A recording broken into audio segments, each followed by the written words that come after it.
రాష్ట్ర ప్రభుత్వం అన్ని వర్గాల సంక్షేమానికి కృషి చేస్తుందని ఏపీ ఆర్థిక మంత్రి పయ్యావుల కేశవ్ చెప్పారు. అనంతపురం పోలీస్ పెరేడ్ మైదానంలో నిర్వహించిన స్వాతంత్ర్య దినోత్సవ వేడుకల్లో మంత్రి పయ్యావుల కేశవ్ పాల్గొన్నారు.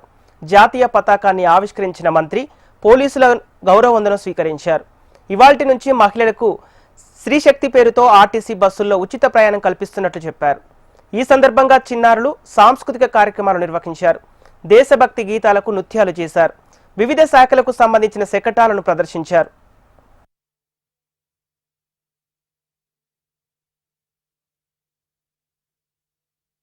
మరియు ఇతర చెరువులకు నింపేందుకు సంబంధించిన అన్ని పనులు పూర్తి చేసేందుకు చర్యలు చేపడుతున్నాం. రెండవ దశలో జీడిపల్లి నుండి సత్యసాయి జిల్లా సరిహద్దు వరకు కాలువ లైనింగ్ పనులను ఇప్పటికే 80% పూర్తి చేశాం.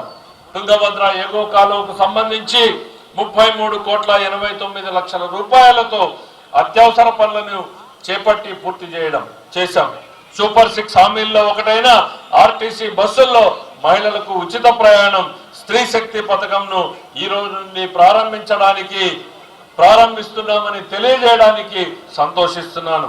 Palle Velugu, ultra Palle Velugu, city ordinary, metro express మరియు ఎక్స్ప్రెస్ లాంటి 5 రకాల బస్సుల్లో రాష్ట్రంలో ఎక్కడి నుండి ఎక్కడికైనా మహిళలు ఉచితంగా ప్రయాణించేలా చర్యలు చేపట్టాం. ఈ నెల